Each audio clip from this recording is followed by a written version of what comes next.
ফোনটা কি সমস্যা হয়েছে? এই সমস্যা কোনটা হইলো বস, চার্জ হইতেছে কিন্তু পাওয়ার বাটনে কাজ করতেছে না। পাওয়ার বাটনে কাজ করে না? এটা আমাকে চার্জ দিয়ে দেখেন।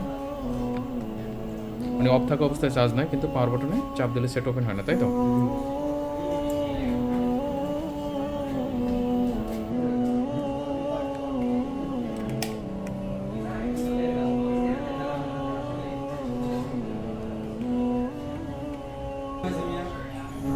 আসছে দেখি, ফোনটা চার্জ দিচ্ছে। হ্যাঁ হ্যাঁ, পাওয়ার সুইচ চাপ দিয়ে দেখেন, কাজ করে না। কোনো কাজ করে না। চাপ দিয়ে ধরে বসলো, ওপেন হয় না না? এটা জানতে হলে সমাধান করো। এখন দেখি পাওয়ার বাটনের লাইনটা কোথায় আছে।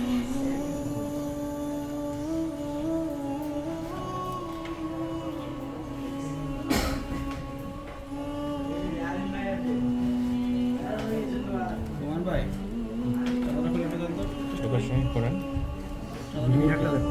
আগে টুইজার দিয়ে ওপেন করবেন। হ্যাঁ, কোথাও যদি লাইন পাওয়া যায় আর কি। এই যে মিটার, ফোনটা কেন, এই যে পিছনে মুরব্বীর আপনার ফোন।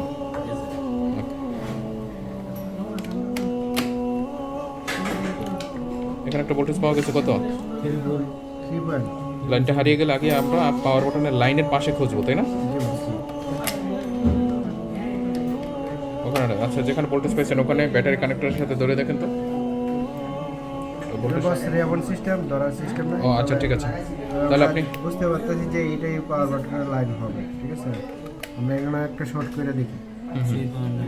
কত ভোল্টেজ হয়েছে ওখানে? 3.7। আচ্ছা, এটা শর্ট করে দেখেন।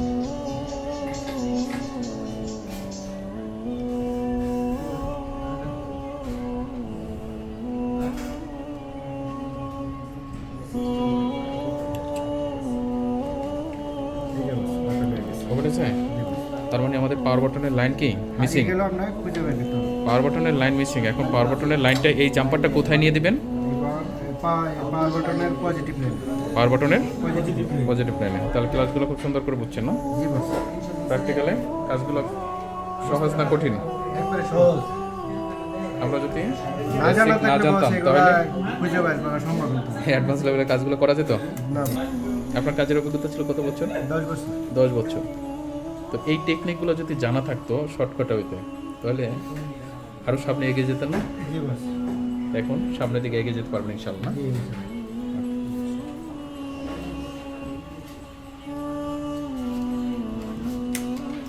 কারণ প্রত্যেকটা সাবজেক্টের উপরে হয় কি, আমরা যদি বেসিক না জানি তাহলে অ্যাডভান্স লেভেলের কাজগুলো কখনোই করা যাবে না। কারণ হচ্ছে বেসিকই আমাদের তৈরি করে দেবে কি লেভেল? Advance level.